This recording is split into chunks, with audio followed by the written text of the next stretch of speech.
Hi everybody, it's Kim from Fleece and Harmony. Hope you're doing great today. This is episode 133 of our Knitting and Crochet podcast. We're recording this on October 24th, and if you're looking at it on the day it comes out, that will be October 27th. It's being recorded in our yarn shop, which is in our woolen mill on our sheep farm in Belfast, Prince Edward Island. If you haven't joined us before, welcome. This is a podcast about knitting and crochet and all things fibery and other crafts. And I will be joined by Betsy and Simone, who work with me, and we're going to show you a lot of projects this week in the podcast. If you're new here, well, I'll ask you to subscribe. We do a newsletter every week as well, so you can subscribe to the newsletter from our website. And if you like the podcast, I would ask you to subscribe and give us a thumbs up if you like it. And we do have a pretty active comment thread as well in the podcast. So welcome. We start with a farm update, and that's what we're going to do today. And I am really, really happy to report that it's a proper fall day here today. It's we had frost on the ground. The leaves are really turning because we had a couple cold nights, and there's no rain. It's been raining a lot and really warm for late fall. So today is a bright, sunshiny day. We actually had some people coming, visiting the shop that were saying, well, we thought that the leaves changed, and yes, they do, or they're supposed to change, but in order for the leaves to change and bring a really vibrant color, you actually need really cool nights and then warmer days. And we just haven't been getting the cool nights until last night, and the night before was also pretty cool. So finally, our leaves are changing, and it's like about 2 weeks behind when it would normally happen. So the animals are very happy as well because it's been raining on and off for quite a couple weeks. Anyway, the ground is actually saturated with water. We were really lucky because 2 weeks ago we had, or is it 3 weeks now? Yeah, almost 3 weeks now. We had the Fibre Festival, and it was a beautiful sunny weekend. But since then, it's been raining off and on for the last 3 weeks.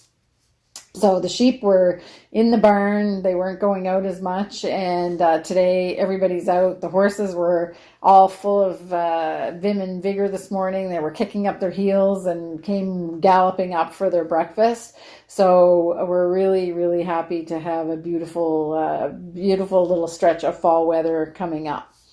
So I am going to get right into the podcast and just tell you exactly what's been happening here in the shop.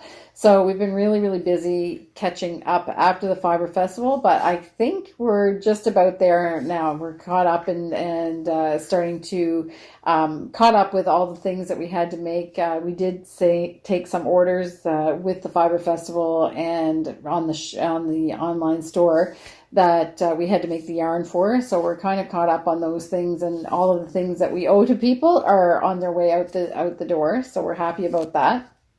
In this podcast for the knitting, we are going to do a bit of a WIP parade. That seems to be an expression that's happening now. So we have, the three of us have a lot of works in progress that we haven't shown in a while, in some cases, or it's hard to remember everything that we're working on. So we are going to go back and show all of those projects that are yet to be finished.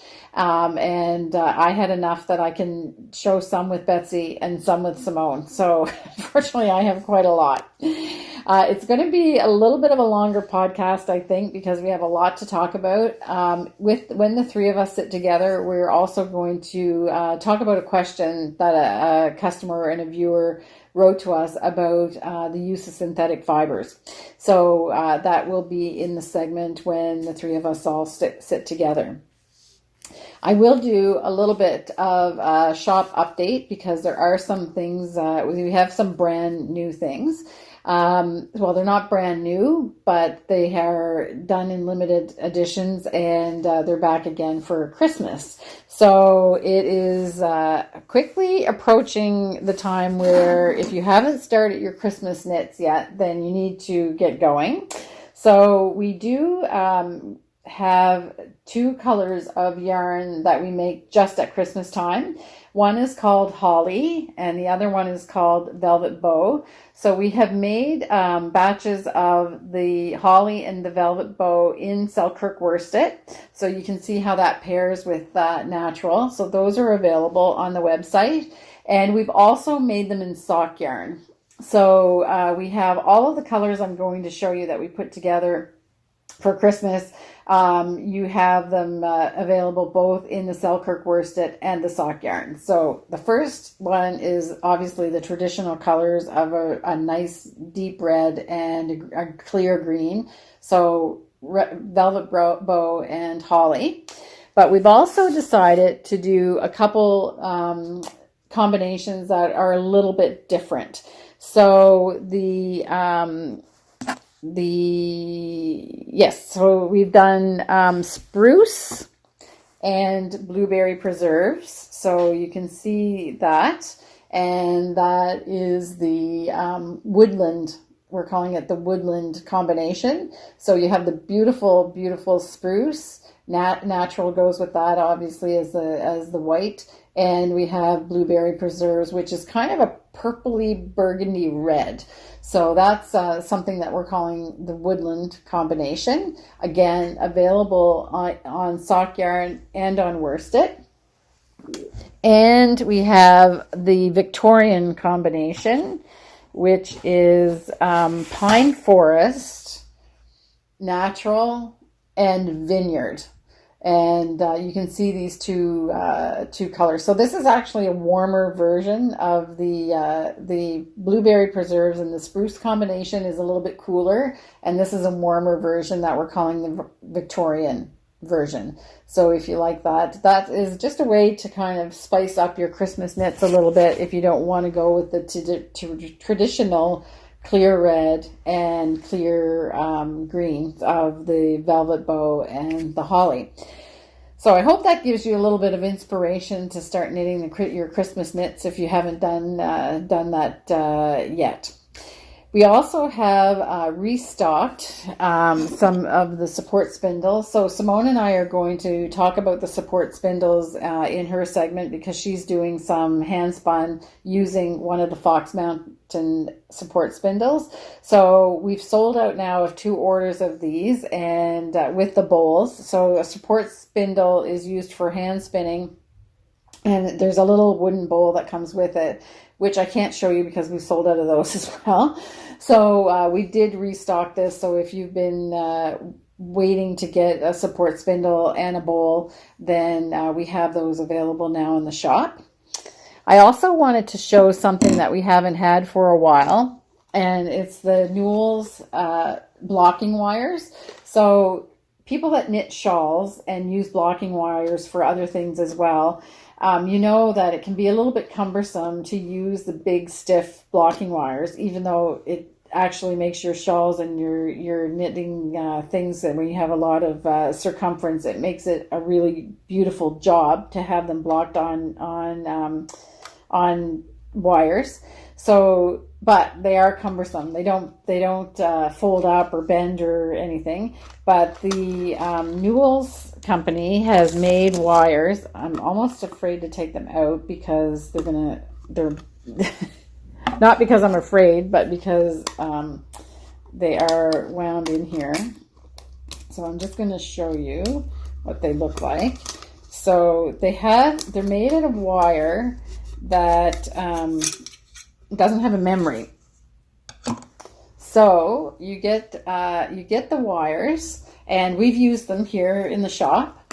I think you've got 4 of them, and you've got T-pins that come with it as well. And you can use them just the same as you can use stiff blocking wires, but they roll up and are stored in that little can, which we just think is brilliant. And like I said, we've used them. They work perfectly well, just as well as the stiff wires, but really a lot less hassle. So we had been carrying these earlier and then sold out fairly quickly, and then I just never got around to ordering them again, but I'm happy to say that we do have them back in stock. So if you've been waiting for those, they are wire, but they're covered with a little bit of nylon, so that's also a nice touch, I think.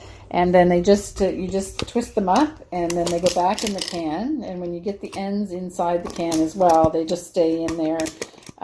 They don't tend to pop out at you or anything. They just fit right inside there like that, and it's nice and sturdy. So this is we're really happy to have these back in stock. They sold really quickly, as I said. So that's it. Newels. I guess you could say canoodles, but I think it's newels. So we have those back in stock. A couple other things that I haven't talked about before is that we have started to carry Leica needles. So I just wanted to let you know about that, because obviously we're really, really big fans of Chiagu knitting needles. But we all three of us knit with the stainless steel with the red twist cords. And I do carry the Chiagu bamboo as well, but I was looking for a really nice needle that was a proper wooden needle. So I've tried lots of different ones to try to find exactly the right brand. And I have tested and given samples to people to test and everything, and we've decided to start carrying Leica. So we're just gradually building our inventory on Leica. So we do have some things, and I'm just about to put it on in the online shop. So stay tuned for that. I will continue to carry more and more items.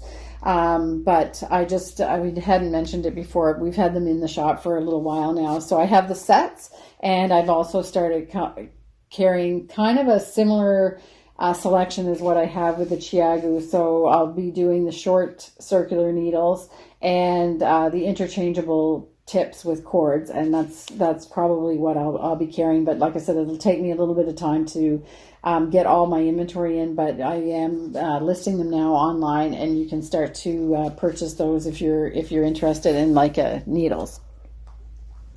And if you remember, I knit this shawl a while ago. It's using the assigned pooling technique.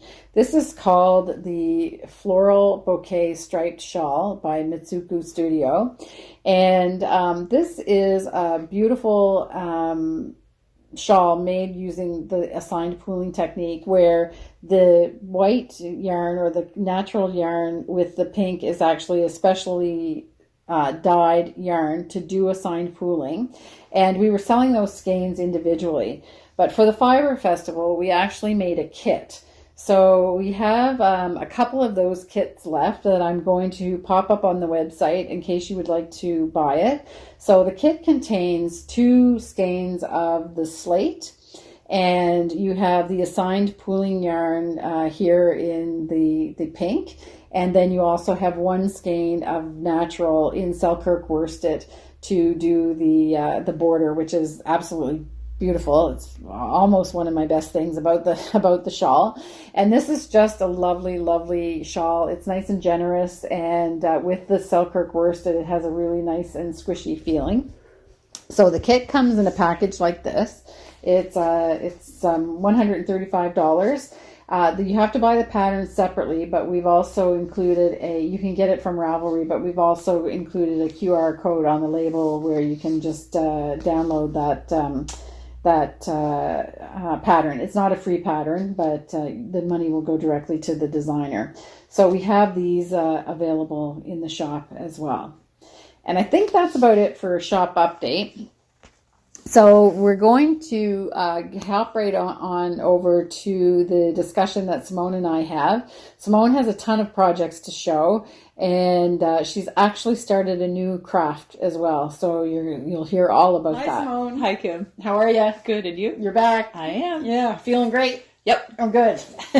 Back to your usual self. Yeah, usual self. Yeah. All right. And we got a lot to talk about. Yes, we do. Wow. Okay. So I've already said in my introduction that today's episode's theme is the WIP parade, Yes. which is a term that Betsy heard on another podcast, so we're not taking credit for that turn of phrase, but it definitely is the WIP. I don't think we have any finished objects on this episode, but we've got lots of WIPs. Yeah. Some of them I can't even find. So, so I'm just going to show the yarn, which I knit the WIP part with, and then anyway, we'll get right to it because there's a lot. So you have projects that are WIPs but we haven't seen before, right? And then you have projects that we've seen before, and talked about quite a lot. But in this episode, we're just going to go just because some of the things I almost forgot because when I was digging around for my WIPs, I was like, oh yeah, there's this. Yeah. Okay. We've had startitis. Yes, yeah. Exactly. A little bit. Yeah. Very unusual for me to have that bad. But when I actually started tallying up all the things that I have to finish, I was like, well, okay. All right. So we'll let you go first. And maybe we'll start with what's most done. Okay. But surprisingly for everybody, it's going to be something they haven't seen before because you're obviously having a great time knitting this project. Yes. Yes. Yes. So fix this. So I finished the body of my chestnut cardigan. I don't think we've even said any. Well, we said something about it because you were hiding your cards close to your chest for the Marie Wallin knit along because you had another. And then I think in the last episode that you were here, you actually said what it was. Yeah. So it's the chestnut cardigan out of the Wildwood. That's right. Yeah. And I knit it using the Call for yarn. So it's Marie Wallin British Breeds yarns. Right. And these are the colors that she used for the sample in the book. Oh, okay. So I think she re-released the pattern elsewhere with the new colors. Oh, okay. But I wanted to go with the original because they're very much your colors. Yeah, exactly. Yes. Right. So I did some fun stuff with this. Okay. Anybody that has knit Marie Wallin knows that most of her patterns are knit back and forth in pieces and then sewn together. But I decided to be a little bit of a renegade. Okay. And I knit the cardigan in the round and steeked the front and the armholes. Okay. So I preserved the decreasing and shaping for the armholes. But I did include a little steek so you can see how that all went together. And it's really lovely. I'm very happy with it. Yeah. This yarn feels really nice. Yeah. Yeah. And it's even better when it's washed. Yeah. Well, it's really nice. Yeah. Even not this washed. washed. Yeah. Yeah. Lovely. Okay. So you really made good progress with that. I flew on this. Yeah. And everybody can see your floats, how beautiful it is. Yeah. Or they are. Excellent. So this was originally knit as you did a right front, right front, left front, and the back, and then you steeked it. Yeah. So do you think that there's any implications in that for that? Because the fabric is sturdy. It is. Yeah. I think the only real thing that you might want to think about is the seams provide a bit of extra stability. Yeah. On the sides. So, but I mean... But no, it's the fabric is a very bouncy wool. Yeah, yeah, yeah. So you really felt like you're not taking much of a chance. I really loved the bottom. Yes. Yeah, corrugated rib. That's always so nice. Eh? Yeah, yeah. And I found a really fun technique for that. Oh, okay. I had mentioned it to you before. I decided that I would use the Norwegian purl. Oh, yes. Okay. For the corrugated rib, and it makes corrugated rib so fast. Oh, okay. Because you're not constantly bringing the yarn every second stitch to the front. Right. You just do that little whoop. Yeah. And keep on going. If you can get it in your head. Yeah. I've tried. Sorry, Arne and Carlos. But I guess it's like anything. You just need to practice it, and then... Yeah. And it's curling a little now, but that's because it hasn't been washed and blocked. Right. There are a couple things if you decide that you want to knit this cardigan in the round. I cast on for all three pieces, but I did include an extra stitch. Okay. You can't really see it. I added a purl bump because as you can see, it kind of makes it look a little bit like a seam. I doubt that you can even see it because it's really, it's really subtle, but there is just that little bit of a little bit of a break in the pattern. But does that do anything other than just making it look like it's seamed? I'm going to add a little top stitch detail to it after I finish. So it looks kind of, because the pattern, you can see the jog in the pattern. Okay. Because, it's not a continuous flow of the motifs. Right. So I want to make a very clear-cut line on the side. So I'll probably use like the darker brown and just do a surface crochet. Oh, okay. Just all right, to break up the jog. Oh, yes. Okay, I see now. All right. So thank you, Jennifer Beal, for that kind of idea. Yeah, because she does that a lot on her patterns, does. right? Yeah. So I'm going to put it, we'll put it up close to the camera so you can see just where the pattern is. It's not quite, there's a jog because it's meant to have a seam. Yeah. So not a jog really, but just a discontinuation of the regular flow of the pattern. Yeah. But as far as the texture of the fabric and everything goes, I don't think that there's really, like, it's going to be, and then it's going to be very sturdy anyway. It's not like it's a fragile fabric. No. And then by the time you put your crochet bump or your crochet line and it's not going to go anywhere. No.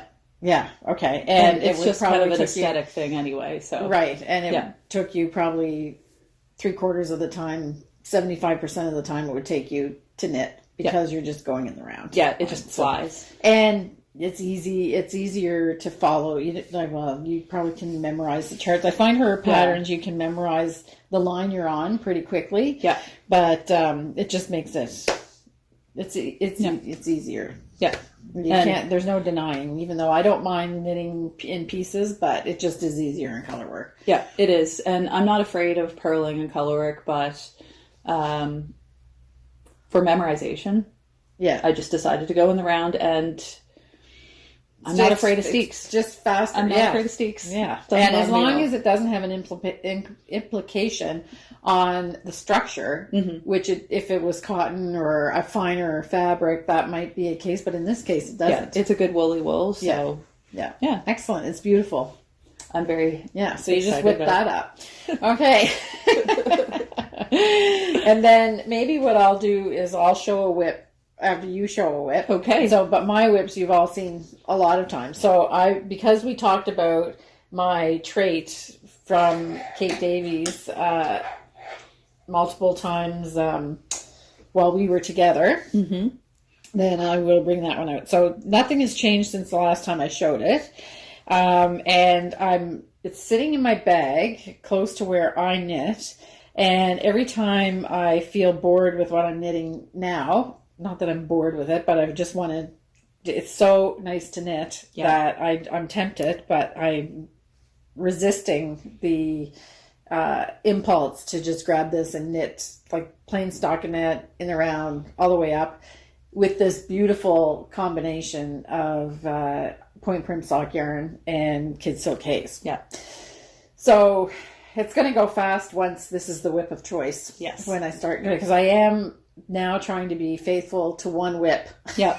And how is Em with this? Because I know she has really good taste in yarn. Yes. And she thinks kid silk haze is the best. So now I have to barricade her out of the door because I live in an old house and the door to the living room where I knit doesn't actually latch very well. And so until we get over there with the renovation, the door will just slip open a little bit. And she gets her paws and she's putting them under and she's trying to get in. So I actually have to take a table and put it in front of the door. It's like a little table that we have and put it in front of the door so that she can't get in. That's so funny. Yes. She doesn't like that much. No. But she eventually gives up trying to convince me that she should come in. But she does have very good taste in yarn. Yes, absolutely. She just loves this. So this is the, as I said, the Treit by Kate Davies, point prim sock yarn in Northumberland blue with kid silk haze, rowan kid silk haze in Heavenly, I think is the color. Yeah, so that's it. And we should say, before we go any further, what we're wearing, because I probably already said what I'm wearing. This is tungsten and felted tweed from magazine 70. And you're wearing Love Note sweater. Yes. By Tin Can Knits. Yeah. And it is point prim sock in chestnut and kid silk haze in soil. Yeah. So this is perfect. Yeah. This same fabric basically. So. And now that it's cooler, it's like this is the go-to sweater. Yes. I said in the introduction, today is like the first proper fall day that we've had, which is unbelievable considering it's the end of October. So, okay, so that's my WIP to match your WIP. Now it's your turn. Okay. All right. I think we're doing Hollingbourne next. Yes, these are not in any. We have a little agenda because there were so many that we can't. So to keep track. Keeping with point prim sock yarn. Yes, and chestnut. Yes, in chestnut. Chestnut and slate. So I finished the first sock. Right. For the Hollingbourne. It looks a little weird right now, but and that's designed by Charlotte Stone. Yeah, and it's in 52 weeks of sock, the first volume. Right. This is a really fun knit. I'm enjoying it a lot. It's gorgeous. It's really gorgeous. I haven't washed or blocked it yet. That seems to be another theme of the day. And I like how you do probably need to be careful with this one though, because there's the color all over color work in socks can be a little tricky. Dangerous. You need to be conscious of your floats. Right? Yes, and of your tension too, because you want to make sure that you can get that over your heel.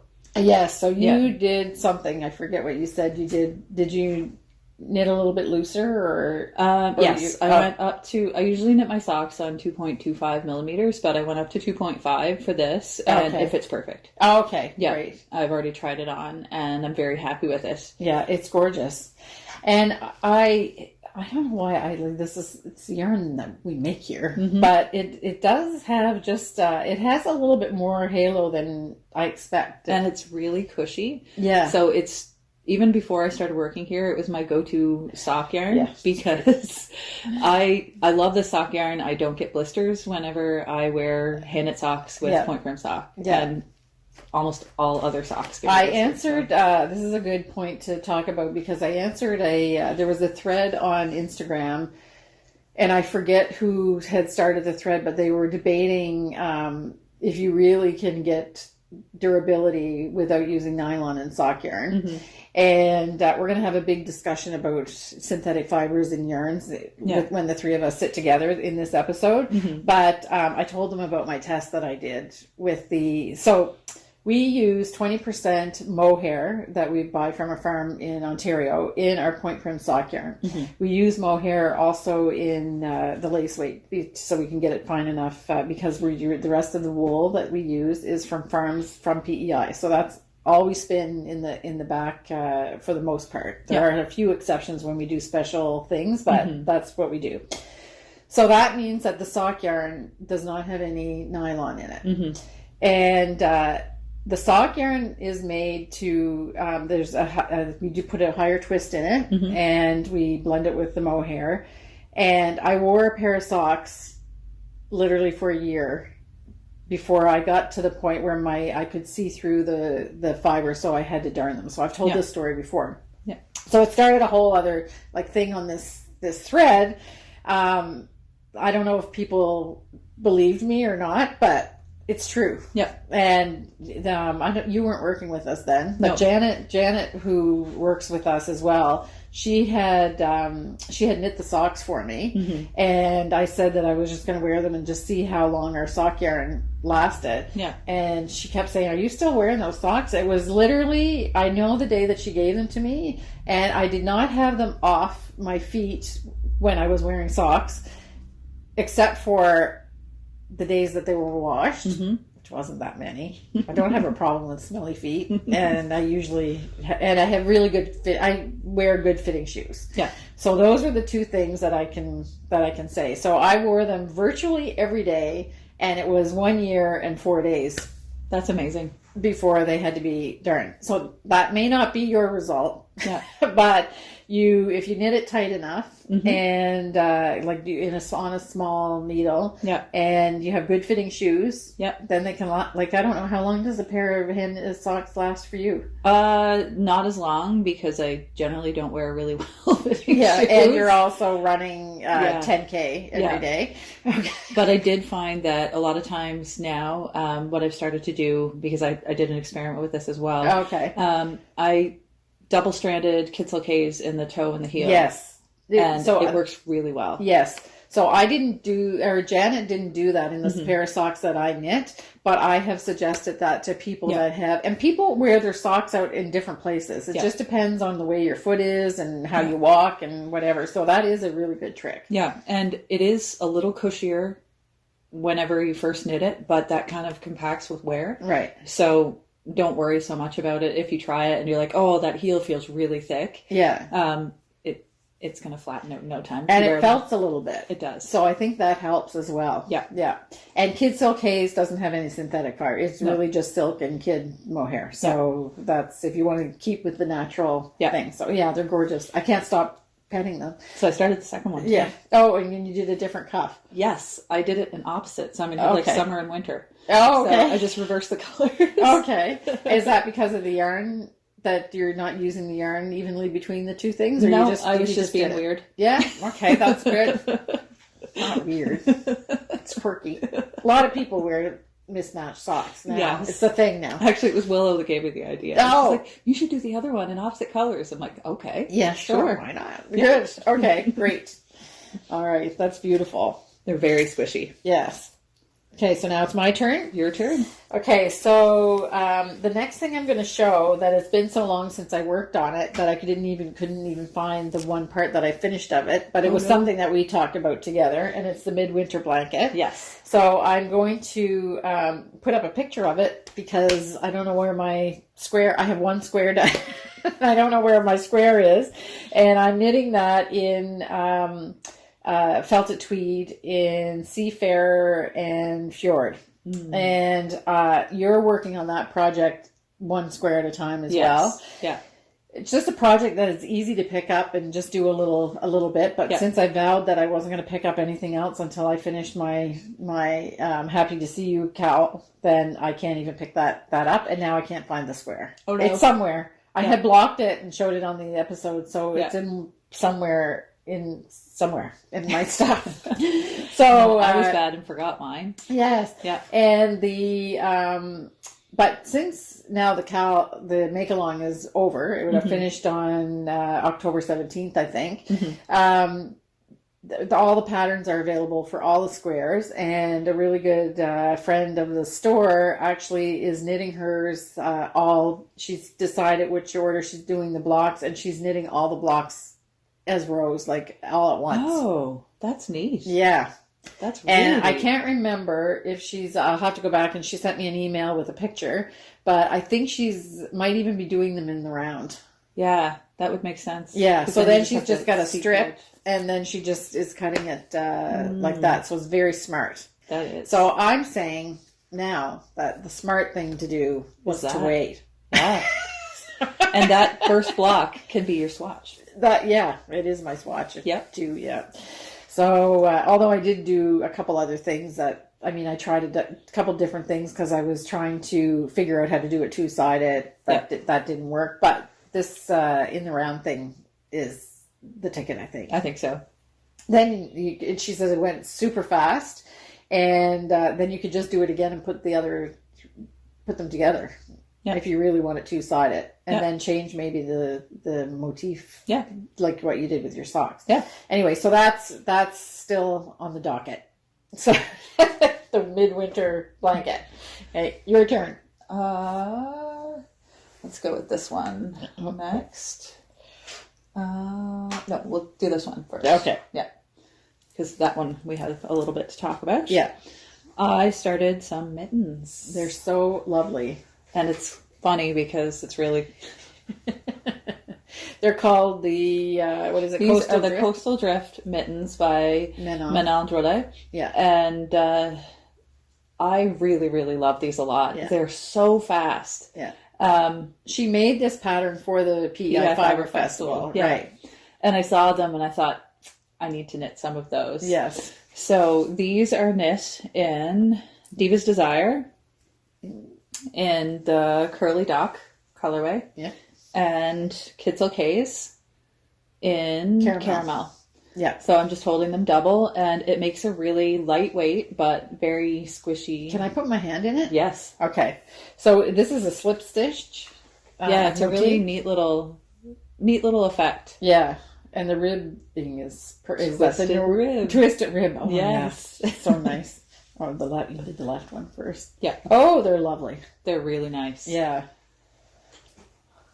Oh, I'm going to have to knit them. Yep. Yeah. So... and they're so fast. Are they? They're really, really fast. So just because, nothing can be simple with me, I would do like an inset, a different color in there. Could you do that, or would it work? You could. I'm thinking black with red. That would be fun. Yeah. Or maybe it's not. Maybe I should do a pair properly first and then play. Yeah, and then play. Yeah. Oh, they're just lovely. And they're really nice. Like the size and where they come up, the cuff comes up. Yeah. Oh, they're really gorgeous. So that pattern is available on Ravelry. It is. I'll put a link in the show notes. Yeah. Okay. Yeah. Coastal Drift Mittens by Manon Drolet. Yeah. Okay. Gorgeous. And like I said, so fast. They're warm. They're very warm. Yeah, but thin. Yeah. So they're lightweight, but they'll keep you cozy. Yeah. And we're getting to that point of the year where we need things like that. Yeah. Like I wore mittens this morning. Yeah. They're very dressy looking. They are. Yeah. I've got a navy pea coat, so I think that will go really well with yeah. it. And you know what? You need to take your Instagram picture with your hand around a thing of chocolate. Hot chocolate. I think you've done a picture like that before. Yeah, with mittens. That's you have to do with these. Okay, so that's those are gorgeous. And of course, I started on the second one. Yeah. Still haven't done the thumb. No. The thumbs always go last. So when you do your thumbs, are you using double point needles or what do you do? Magic loop. Magic loop. Yeah. Okay. Yeah, I'm one of those people that's not averse to magic loop. I actually don't mind it at all. Okay. Sometimes for some projects, I find it goes faster. Yeah. Yeah. Yeah. So that's how you're doing your mittens. I would probably do it. I would never choose to do magic loop as the first way to do anything, but I sometimes fudge like the half magic loop. Yeah. Not really, when you're really just kind of lazy and don't want to go get some other needle and you just try to make it work. Yep. Not that I do that. I am using the little circulars for most of it, but for the thumbs and the very tips, top.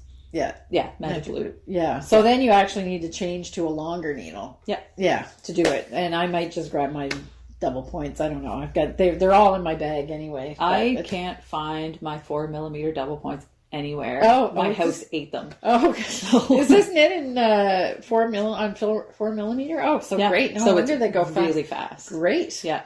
3.5 for the cuff, 4 for the mitten. Yeah. And I finished this in an afternoon. Well, yeah, okay. So that's you. But they're really, really nice. Yeah. Okay. Excellent.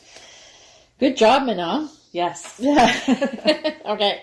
So what do I have to match that? Well, then I'll talk about, because the next thing we have the same project. So, so this is my Happy to See You cowl that we lovingly call Bouncing Sheep as well.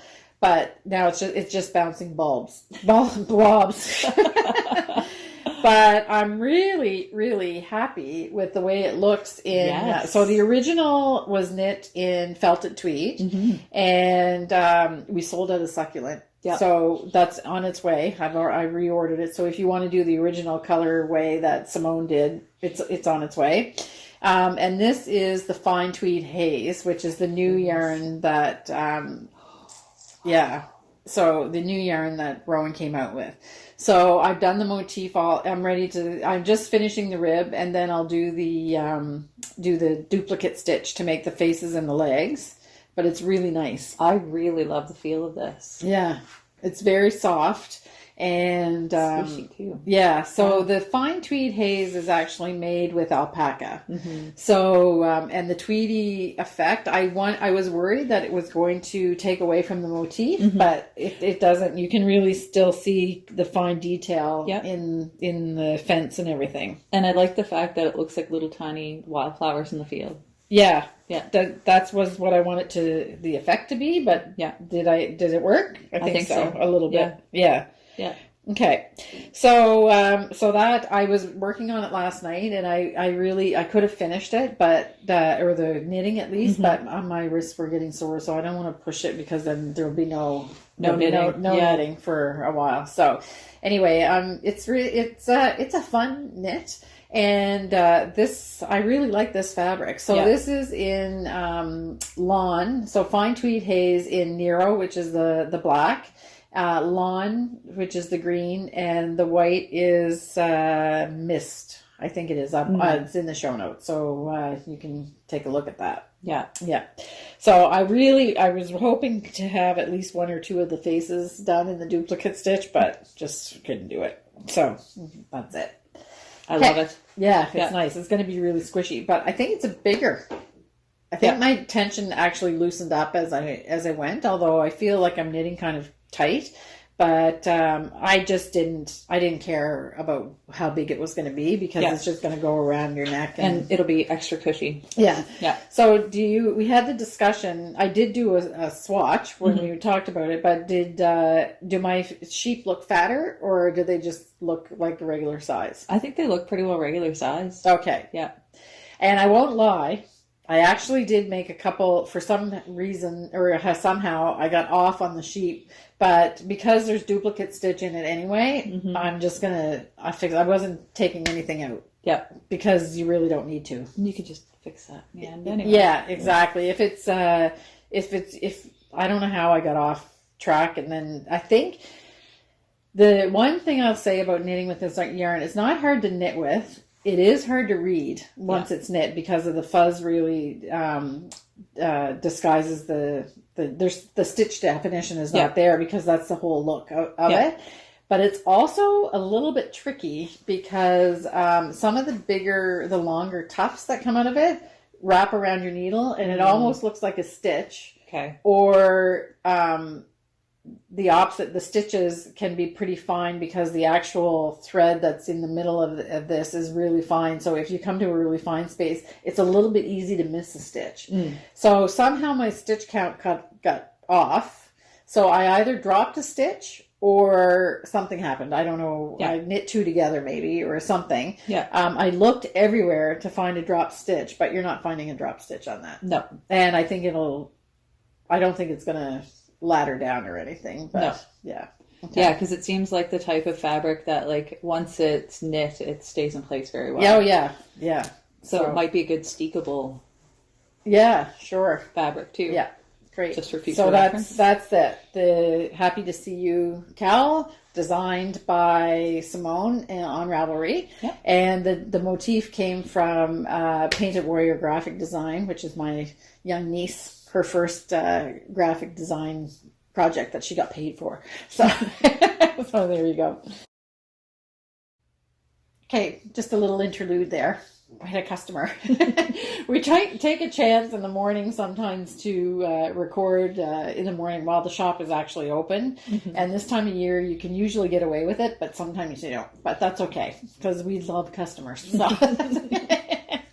Anyway, so we were about to move to the next WIP, and so this is Tomb, right? In I can't even forget now, magazine number 73. No, it was in the Summer Treasures. Oh, okay. Booklet. All right, you sure?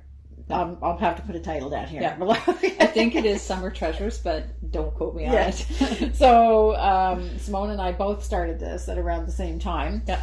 And I'm using this project as a way to go through Patty Lyon's Knitting Bag of Tricks book. So the promise that I made to myself was that any maneuver that I have to do, including the cast on, any of the decreases or increases, I would consult her book first before doing them and look at her tips and tricks for how to make things better. And I'm learning a lot.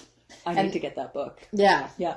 So this project is we actually ran out of the book at the Fibre Festival. We sold out. She wasn't really very happy. I said, Patty, sorry, not sorry. Yeah. I ordered a lot. and we sold out. So it is a great book. So, it's when you sell out of things, you're always kind of like, but then in the end, it means that it's really product. Yeah, it's better than the opposite problem. Let's put it that way. Exactly. So anyway, so it's, have we even showed it yet? Nope. Okay. Tune, which is a striped t-shirt. Mine's all wrinkled because it was in my project bag. So this is the first side of mine, and I'm doing it in Summerlight. It's 4-ply. Yeah, Summerlight 4-ply in Blossom and Navy ink, I think, and there's just randomly a set of needles stuck in here as well. Anyway, so that's it. It's like it's super simple.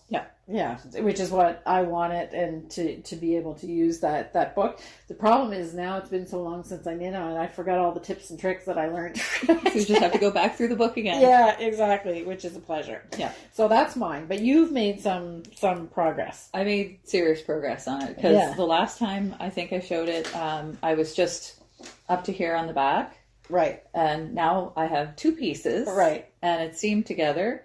And I just need to do the edging. Right. And then sew in all of these ends. Yes. I used mattress stitch on the sides for sewing together. Yeah. Which are perfect.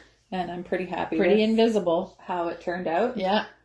There's the odd little one that's not perfectly aligned, but it's kind of like an honesty stitch, right? Yeah. Yeah. But the kind of quandary that I'm in right now is how best to deal with these ends. Right. Sewing them all in. Because I knit mostly with wool and animal fibers. Cotton is kind of new to me. Right. And I have to come up with a way to tuck these ends in without creating extra bulk and without them popping through. Right. Yeah. So we'll let people make suggestions because usually the best suggestions come from you guys. Mm-hmm. So we'll let them. I have my way of doing it. Mm-hmm. And are your ends because you're at the end of the ball, or is it your ends just because you didn't make an end every time you change color? No. So we can flip it inside out. Yeah. Okay. The ends are just where I join my yarns. Yeah. So what I do with a cotton is that I would actually tie a knot, and then I just weave it up inside this for on the side. Yeah, that's what I do. I just weave it up, and you left nice long ends. That is one thing with cotton I find is that you're better to leave more than less. A generous. And then, but on the sleeves, it's right here where you start the second. Portion of the shoulder. Right. Where you have to add in both of the yarns that I'm concerned about creating like bulk. Right. So what I was thinking I would do is just untwist the plies and weave them in individually. Oh. Is that too neurotic? Well, I don't know. I haven't gotten there yet, so I don't know. And you're right, it's kind of a small space. Yeah. But what do? You pick up? Yeah. You pick up around, and then, so this will be a little bit wider. Yep. If there's not the reason, I can see why you're worried, because there's not, normally, like we said on the side, you could just go in there. Yeah. But you don't want to add a lot of weight there on the top of the shoulder, and there's not really enough, you'd have to go back and forth to be able to do that. So there's a little tiny seam there. It's thinner than what I expected it was going to be, but then you have an edging. I think the edging is what kind of fills it out. Yeah. But if you take a look at the picture, because I thought the same thing, it really isn't a very wide strap. No. Yeah. Okay. But I tried it on already. Yeah. And I really like it. Yeah. Yeah. It's going to be cute. Fits perfectly. It's going to go perfectly with my tight pants. Okay. Ken's dancing behind the camera. Okay, so Simone came to work one day with this knockout pair of white jeans on, and I just cracked up laughing. She had no idea why I thought it was so funny. She said, "What's wrong? What's wrong?" And I said, "Well, it just reminds me of Jimmy Fallon has this bit that he does on his show called Tight Pants, and it's guests that he has coming in, and they're wearing tight pants and they dance to it. Yeah. Look it up. It's hilarious. So now every time Simone talks about anyway, tight pants. Yeah, it will look perfect with your summery tight pants. Yeah. Yeah. So once I get these ends sewed in. Yeah. Yeah. Anyway, here we are holding it up inside out. But yeah, it's a really, really cute project. And because I didn't go down needle size, I like the drape. Yeah. Yeah. Okay. I'm actually really happy with the fabric. Yeah. So I went down a needle size. And it's a little bit stiffer. It doesn't have the drape that yours has, really. Although it's very soft. Yeah, it is. Yeah. Yeah. So, but it really, I don't know. Yeah, well, I don't know. Yeah, they're tinier. Yeah. Yeah, they're definitely tinier. I'm going to be knitting even longer. Yeah. Anyway, it's a really, really cute project. Yeah. And it's something that you wear like in the summer. It's going to be great. I was thinking even with like a cardigan whenever it's the fall. Yeah, I should probably get away with that too. Yeah. And the colors you're using are Anchor Gray and Pickle. In Pickle, yeah. Yeah. So nice. All right. So is that it for knitting? Yes. Okay, but now you have a WIP with spinning. Yep. Okay. So Simone has her support spindles with her, and she's on you're on the second part. Yeah. 2 ounces was going to be too much for one spindle. Okay. The heavier it gets with the more fiber you put on it, the slower. Oh, okay. It spins. So you'll reach a point, or at least I reach a point where, I have to swap out to another spindle. So I just keep track of which one went in which order. Right. And there we go. So I've got Fox Mountain spindle and then another Canadian maker.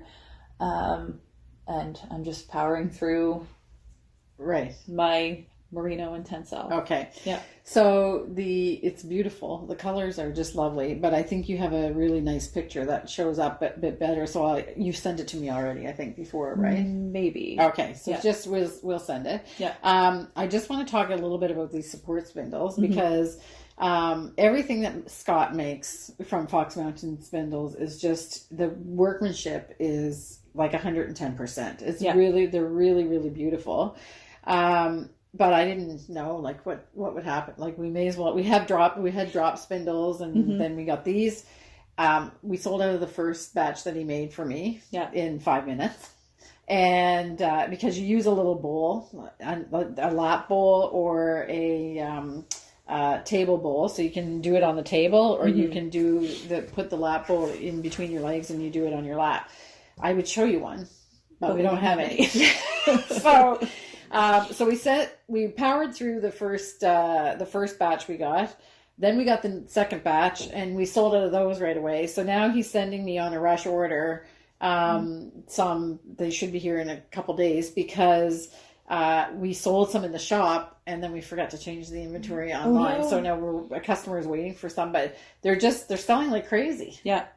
They're really, really beautiful, and people are really motivated, I think, to try this. So what I love about them is the simplicity and the fact that you can just pick it up and put it down at ease. Right. There's no setup really, aside from like putting something in your lap to spin in. Yeah. It's very, very simple. Yeah. And while we're talking about spinning, I do want to say thank you to all the wonderful people that took my class at the Fibre Festival. Yes. Yeah. Yes.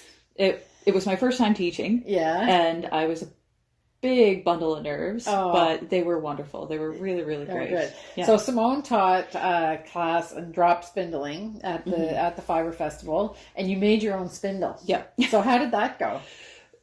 It went okay. Okay. You made it out of wooden tire wheels for cars, like little toy cars. Yeah. Some of the doweling was a little bit inconsistent, so that caused some issues. But we had some quick workarounds. Okay. So that was nice, and everybody was able to make a drop spindle. Everybody left with a little ball of plied yarn that they made themselves that day. So nice. That was really great. Yeah. Yeah. Good. So anyway, this is going to be lovely. Yeah. Yeah. I'm really excited about it. Yeah. And just send me a picture so I can... Yeah. So now there's the hand spinning with a wheel. There's the drop spindling in whatever, supported or drop or whatever. There's the knitting. And now you've added another. Yes. Okay. Another métier or whatever to your belt. Okay. Yeah. So I was lucky enough to take a class from Melissa Bailey on the weekend on paper piecing. Yes. Which was also a huge hit at the Fibre Festival. Yes, it was. So Melissa Bailey is a local crafter that does English paper piecing, which I first heard about from Kate from The Last Homely House, that podcast. They talk a lot with Arna and Carlos, and so one thing leads to another, and then you know somebody else. And so Kate does English paper piecing. Yeah. I had never heard of it before, and then I was telling Simone about, we were talking about the Fibre Festival coming in, and she said, well, I know somebody that does that. Yeah. So Melissa came to the Fibre Festival, and there was a class on English paper piecing, which you didn't have time to take at the Fibre Festival because we were a little bit busy. Yes. But I got to take it this weekend. Yeah. And I have made my very first start on a little English paper piecing project. Yeah. So tell me why, because I also have a quilt, like a traditional quilt that's been pieced and is waiting to be finished. Yeah. Should have brought that out too, maybe, and that would shame me into working on it. Anyway, so tell me, I honestly have to say that I never really got the English paper piecing. Like, why would you do this to yourself? The reason that Melissa gives is you can get these shapes with English paper piecing that you can't necessarily get with like sewing with a sewing machine. Okay. So you can get the really sharp creases and edges. Right. And like you can leave the paper in if you want to, or you can take it out and reuse it. So once I have a spot like this little chicken here that is all surrounded by hexes, I take the basting out, and then it's all sewn in place, so it's not going anywhere. So when you piece the pieces together, you're not sewing over the paper? No. Oh, okay. Yeah. It's little, tiny. Yes. Okay, can you take a picture of that and send it to me? Because it'll be no good for me to... okay, now I get it. Yeah. Because I knew that so you start with you cut out all these little hexagons. Yeah. And then you baste the fabric to them. Yeah. And you leave quite a big overhang. Yeah. Yeah, okay. And then when you sew the edges, I thought, well, then you're sewing through the paper. No. But you're not. No. Okay. So you'll see in the picture. So the mystery has been solved for me then. Yeah. Oh, okay. And this kind of goes along with the support spindling because it's something that I can just pick up and put down. There's no real huge setup. Right. And while I'm fascinated by quilting, that was kind of the thing that stopped me was, having to take the sewing machine out because I don't have a dedicated area for it. Right. And, basically taking over my kitchen. Right. Just so I can start sewing some things. Right. So this was the perfect solution, and I'm having so much fun with it. Right. And, so all of the motifs, you end up it's like a mosaic. Yeah. You can get beautiful, beautiful designs, but it's all made with these little pixels. Yeah. Basically. So gorgeous. And I'm just using up some scraps of fabric that I had from back in the day when we were wearing those masks. Oh, okay. Yeah, so I had gotten a bit of fabric and I had some left over and I didn't really know what to do with it. Right. Because I'm not making any more of them right now. So I decided to put them into a little project. Right. And the chicken wire and the chickens came from Melissa. Oh, nice. Okay. As soon as I saw them, I'm like, that so you'll be, you've seen the picture by now, but it's fascinating. I had no idea that's exactly, it must be very sturdy as well. When you have the quilt done, it's going to it'll last a lifetime. Yeah. Okay. Wow. Nice. So I know how to make the top now. I don't know what to do with it afterwards, but I know I can get hold of Melissa and she can help me out with that. And do you trim the back? Because the overhang... The overhang is a little excessive because I was nervous. Oh, okay. Yeah. So you can trim that. Yeah. Right. Okay. Yeah. So, and the paper is right in there. Yeah. So that's the part I couldn't figure out is, well, okay, fine. But when you take the basting or when you take out the basting, how do you get the paper out? Because it's been sewed on the edge, but it's not. No. Okay. So you're just catching both like little flaps of the hexes with your needle and you make sure that you don't go through the paper. Right. Yeah. Right. Cool. Oh, Learn something new every day. And that's why I didn't finish my mittens yesterday, because I was doing this instead. Sure. You just didn't want to be the mom. That's true. Okay, so I am going to check the agenda because we had a lot to talk about, but I think we actually did it almost in order. Yeah. Amazing. Yeah. Okay. And you just said your midwinter blanket you're just picking up. You said that a couple weeks I've got ago 4 squares. I'm still on that first motif, so there's nothing exciting to share. So then I think that's it. All right. Bye. Bye. So Simone doesn't have enough to do, so she's starting to do hand quilting. So it's really cool. I'm really happy that she brought in her English paper piecing, because that was something I never really understood how it was working. So it was great to see that, and she's busy as always. So the next topic we're going to tackle is actually synthetic fibers in yarn, and that is going to be a discussion with Betsy, Simone, and I. And we came up with this to do this discussion because we had a question from a viewer about synthetic fibers in Rowan yarns in particular, because we don't spin with any synthetic fibers here in our mill, but we do carry Rowan yarns, and some of their yarns do have synthetic fibers. So we're going to have a big discussion about that. So we'll hop on over there now and take a look at the little chat that we had.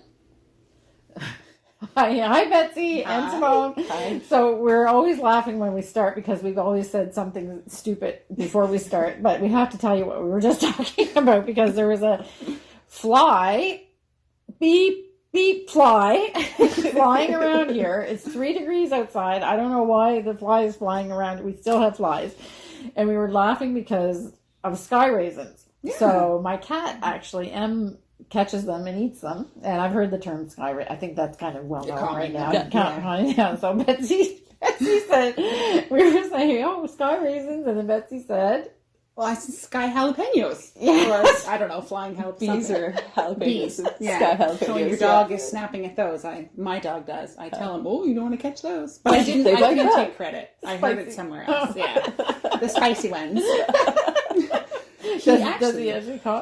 He didn't catch one, but when he was a pup, I think he stepped on one of those great big bumblebees. Oh, okay. We were in the backyard, and he came running to me, yelping, and I was like, oh my goodness, like, what did you do? And his foot, like, he couldn't walk. Oh. And I was checking it over. There was no cut or anything. And then I caught on, I think he got stung by a bee, probably in between the webbing on his foot. They sting. Yeah. And so he was, I wasn't sure. I was like, do I need to rub? Oh, yeah, that's right. I thought, did he break his leg? Yeah. Or something? But no, in the end, it was a bee sting. And after about like 10, maybe 15 minutes, he finally stopped crying and was like putting his weight on it. Yeah, the little baby. Yeah. I actually had one of those giant bumblebees in my coveralls. Oh, yeah, I remember you telling that story. Yes, yeah. And because they get kind of slow when the weather is cool in the spring. They're waking up, but they're not fully awake. It was, not great. No. Did it actually get you? Oh, yeah. Oh yeah. Right down. South. Yeah. Exactly. Down under. We're off the rails today. Yeah, okay. But, okay, we have a very serious topic to talk about. The production manager is pointing at the agenda. Yes. Okay. So, the person that wrote me is probably going to be surprised that I'm actually tackling this, but we're brave here. So, I got an email from a customer or somebody that watches it. I'm not sure. Well, let's assume she's a customer as well. Sounds good. So she sent me a private message because she was concerned about synthetic fibers in yarns and clothing and things like that. And she sent me a couple articles. And she asked me, she was very, very polite about saying, like, I'm not trying to, you make your decisions for your business or whatever. Anyway, it was very well written, but I decided we're going to tackle the topic out front. So she was kind of questioning about why we're carrying felted tweed or, whatever. She was just asking honest questions. So I decided that we will tackle the whole synthetic fiber thing. So clearly, when we opened the mill, we wanted to spin wool and we have made a commitment to spin wool that we get from PEI. So, and we did buy some nylon because we thought we needed to make sock yarn with nylon. So we did get some nylon, and we got some bamboo, and we had other fibers and everything. And then we decided that, nope, we're not going to, we can make a sock yarn that's durable without having to use nylon. So we never used the nylon or the bamboo again, except when somebody, at that time we were doing custom spinning and people wanted it added to their thing. So we did it for them, but we never sold it in our store, yarns with any synthetic fibers. And that's still what we do today. So that's why we use mohair in our sock yarn and our lace weight to add strength rather than nylon. So we prefer yarns without nylon. But it didn't take us very long in business to know that customers really wanted superwash, and they couldn't get their heads around a sock yarn that didn't have any nylon in it. And much to our shock and horror, they actually didn't necessarily want to knit with 100% wool either. So now this is going back to 2017, before the whole rustic wool movement and everything. It was really like a lot of customers wanted superwash, and they really couldn't understand how you could have a sock yarn that you could make, other than if you're using really thick wool for in fishing boots or something like that. So it got a little scary business wise, because nobody really wanted rustic farm wool. And even though we thought we were making a pretty soft one, as things go, and there wasn't a lot of people that were interested at that time. Then we kind of found our people with the Fair Isle knitting and the Northern European knitting, so that really helped a lot. But the truth is that we love knitting with our wool that we make here, but we don't want to knit everything with it. Sometimes you just want a variety. Yeah, and I really like fuzz, so I wanted to knit with kid mohair. And we kind of looked around. We actually tried wool from a number of different companies, and we ended up starting to carry Kid Silkace by Rowan. And then once we delved into Rowan, we really appreciated the pattern support. They really were a company that tries to source things they want to be responsible. Right. But they do have some yarns that have some synthetic in them, because you can't be a full yarn company without giving people something that they can wash. I mean, it's just, they have to be. But we don't carry those lines mostly. So there are lines that Rowan makes. There's one called Four Seasons, which is, I think it's 40% acrylic. We don't carry that. And they do have superwash yarns as well, which are 100% wool but treated. But we don't carry those either. So we kind of picked and choose the ones that were most complementary to what we wanted to do.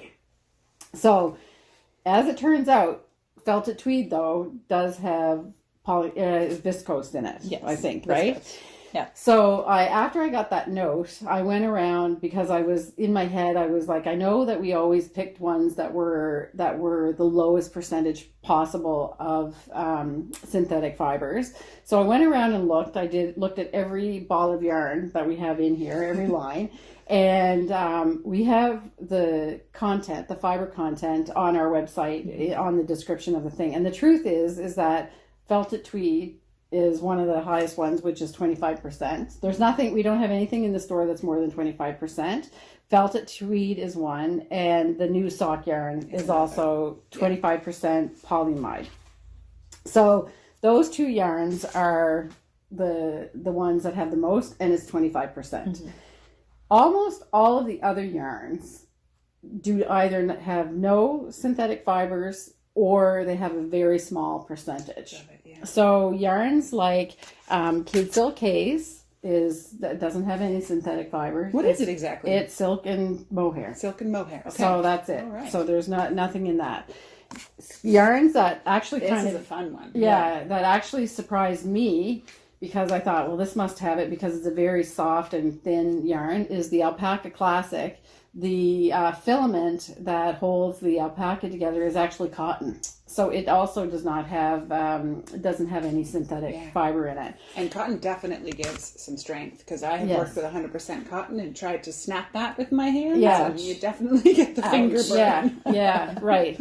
And Betsy's new favorite, cotton wool, is actually just cotton and wool as well.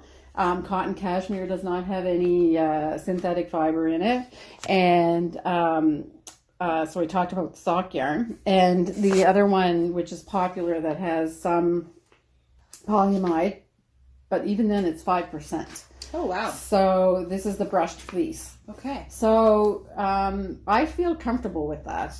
And the reason why I feel comfortable is because you're doing a hand knit. You probably are not throwing it in the washer. First of all, you're not throwing it in the washer. No, don't throw it in the washer. none of these are washable in the washer except for the cotton wool, but that doesn't have any synthetic fibers in it, so that's fine. And the truth is, you just don't wash hand knits as often. Mm-hmm. No. Yeah. So we're talking about this with the three of us because that's just my opinion. Yeah. And the person that wrote was talking about the business, and she's right. You can't have a yarn store right now where we are located with what we're doing with just using the wool that we make here. And the truth is, we can't make it fast enough. That's true. Yeah. Or the other challenge too is we need more sheep on PEI. Yeah, exactly. So if you want to be a sheep farmer and come to PEI. Yeah, exactly. So because we have tried to source out as much wool that is suitable for the yarn that we make, because there is wool, but it's not necessarily the consistency or the fineness that we want to put in our yarns. And I think I've learned too, there is a certain sort of level of expectation that we hope for from the farmers we work with. I mean, you can have your sheep and their wool and not care a twitch about how the wool ends up in the end, because if you're just raising them for other reasons, then that doesn't matter. Fine. Yeah. But when we're asking to have the wool, it is nice when they've taken a little bit of care with it. Yeah, exactly. Yeah.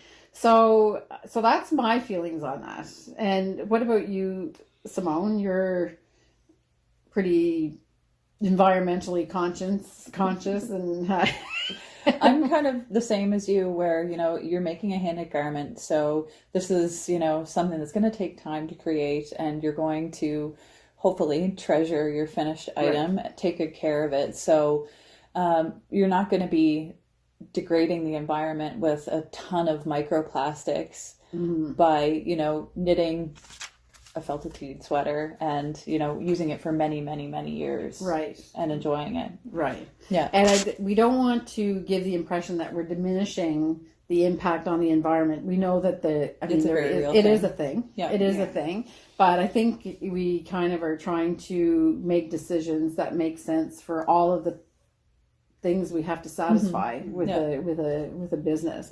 And you also made a point is that you're hand washing and you're not using detergents, like aggressive detergents usually with your hand knits, or else that doesn't go so well. That doesn't go so well.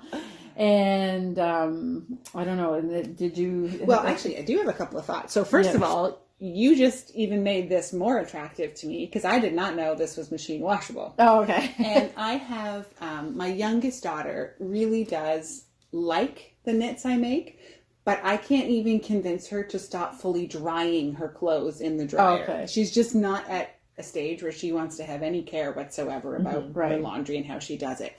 So I've been thinking, basically I kind of don't knit for her because I don't want her to destroy what I've knit. So this might be an option. And I was also thinking about that. I was discussing it the other day, the whole idea of gift knitting. Mm-hmm.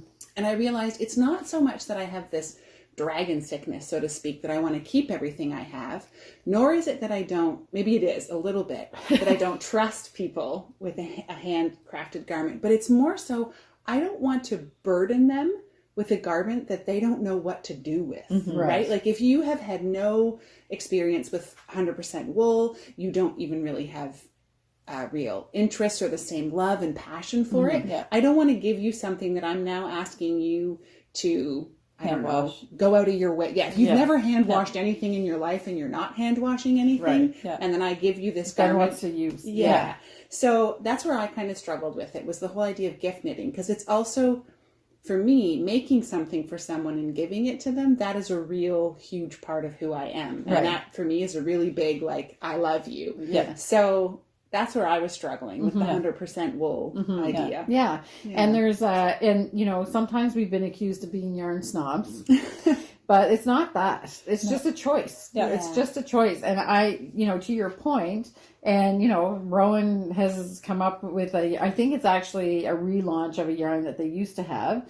It's called Four Seasons, and it's 40% acrylic. And they have it because people want to knit, that they deserve to have a good quality yarn, even if they don't want 100% wool. Yeah. So, and just, I think overall, change does take time, right? Yes. And I was actually discussing this again with the same person, the idea of even starting to use more wool in our manufactured clothing. Right. So 20 years ago, we didn't find it very often. We just couldn't. Or if we did, it was really sort of only in the elite athletic outdoor kind of recreation stores. But we're starting to see it more and more in some of the more mainstream fashion stores. So I'm hopeful that maybe we'll move that way. And he was even at a teachers conference recently, and they were discussing ideas about things that are helpful for climate change and that sort of thing. And they were talking about fibers and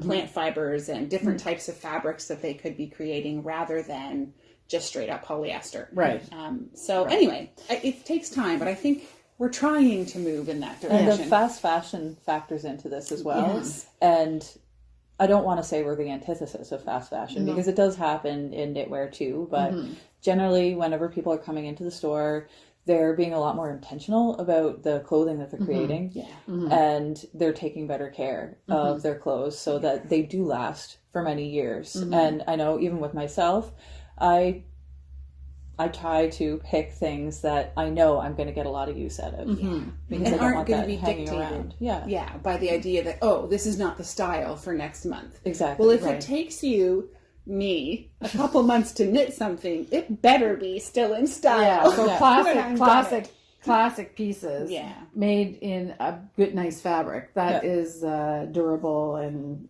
gentle on the environment. So all of this to say, and I hope I'm not opening up a whole can of worms, but I might be, but then, you know, if I have to shut off the comments, I'll shut off the comments. So I think we're taking a measured approach to this, and if you if you want to buy 100% locally sourced wool yarn, we have that. We've got it. Yep. And we've got it really nice, too. And we sell a lot of it. And we use dyes that are GOT certified for organic treatment of textiles. So we do what we can, where we can, but sometimes you just have to take a measured approach, I think. And it's not that we don't care about the environment. And I hope that's been expressed in this little chat. But we also, like I said, we want to knit with different things. Yeah. And sometimes they're not all 100% locally sourced wool. So, and I don't know, is there anything you want to say, Simone, finally, or? I don't think so. I think we covered it fairly well. Yeah. We're all three of us are pretty conscientious about that thing. Yeah. And we've been able to, and some people might write and say, well, you're just justifying, but that's okay. You can have that opinion. And I like to think too, we're always learning, right? And so offering sort of grace to each other and to this whole process is a helpful thing, because things are always changing and new ideas are coming out and new products are being created where people are spending time and money trying to improve that. And so we want to stay on that spectrum, so to speak. Yeah, exactly. Exactly. Okay, so that's what we wanted to talk about today. So send your comments, good or bad. All right, so we'll see you later. I hope that you felt from that chat that we are trying to run this business with a balance, and we talked about it at length. So after you have looked at that, I hope that you have a clear understanding of what our goals are and what we're trying to achieve with the shop. And I hope you found that little chat interesting. The next thing we're going to look at is we're going to have our chat with Betsy, and Betsy has some things that she hasn't shown us yet that from her trip to Norway. So she's going to talk about the sweater that she's wearing, and I have more WIPs to show in that section as well. So let's hop on over with Betsy and see what's up with her this week and what she's been working on, and you're going to see a gorgeous sweater that she purchased actually in Norway. Hi Betsy. Hi Kim. You got a nice sweater. Thank you. Oh, and it's cold enough to wear it. It is. Yeah. It is. It really is. There was actual frost this morning. Like a hard frost. Yes. Because I had said to you just earlier this week, I'm like, I don't think I've noticed a frost. And then you let me know I just hadn't been up early enough. Right. But this morning, I was up early enough, and I walked across it, and a little bit of crunch. Oh, yes. We're happy, because it's also that it's a bright sunny day with the leaves all turning. Yeah. Really late this year. Really late. Yeah. So, you better say what sweater you're wearing. Sure. Okay. So I am wearing, it's a purchased one that I got when we were in Norway by a company called Devold, I think it is, and it's called the Svalbard. So I had to wear it today because I brought a little creation to share with you guys again. Okay. That also has to do with Svalbard. Okay. So. Yes. So we've already gone through the fact that we're doing the WIP parade, which was not our term that we coined. It came from someone else. I've seen it on other podcasters use it. So I actually had enough things to do a WIP parade, 2 WIP parades. Oh. So I did part of it with Simone, and now I'm going to do part of it with you. I was going to say, is this something you should be proud of? No. Sure. Yes. Why not? Look at how ambitious I am. Anyway, so let me just check. So we're going to talk. We talked. Oh yes. Okay. So you have a couple WIPs of your own. Yes. So how do you want to? Do you want to start with the? I'll start with the bear because he's connected sort of to the sweater. Okay. So I am working on this little bear. I showed you guys last time, and hopefully, in my mind, sending it up to a podcaster up in Svalbard. Yeah.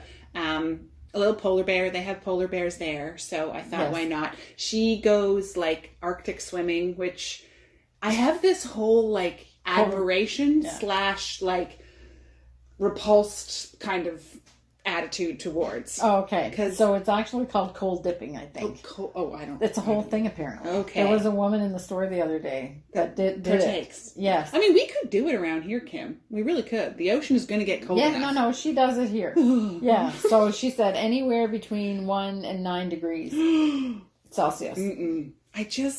Cold hurts. Yeah. It hurts. Yeah. No. Anyway, she says it's great for arthritis. Oh. Whatever. I don't know. Anyway, but there's also, she bought some of the Heatherdale Lopi yarn that we make. Ooh, okay. So we make a yarn from a flock of sheep here on Prince Edward. Yeah, it's right behind us.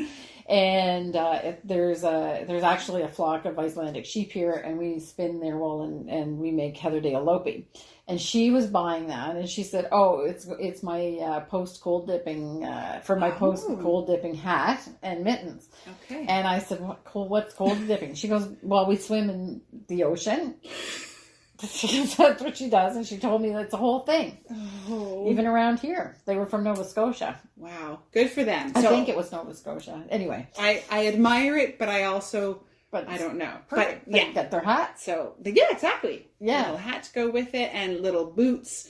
Right. So yeah. So I think I keep calling it a he. She is probably ready to head north. Oh, okay. But I can't decide. I think maybe a little, you know how they have those little leather things on the tops of the hats? I might have to try and add one of those. Yeah, okay. Something at home to make really, that. Really cute. Yeah. So did her boots come off? Yeah. Oh, wow. Everything comes out. Wow. Yeah, even like the swimsuit could come off as well. I try to make all my little bits as functional right. as possible. Right. So not sew anything in place. So yeah, the swimsuit. Oh yeah, comes nice. off. Cool. And the hat is really cute. I started without the ear holes. Oh, so it was just like a hat that covered the whole head. And then I was like, but those cute little ears. Yeah. Can I really tuck them away and not show them? Right. So there they are. And I think I've got another idea percolating that if I just bring the neck down a little bit and do a few different colors, I can get black bear out of it. And I'm thinking like grizzly. So a bear thing might be coming on. Oh, okay.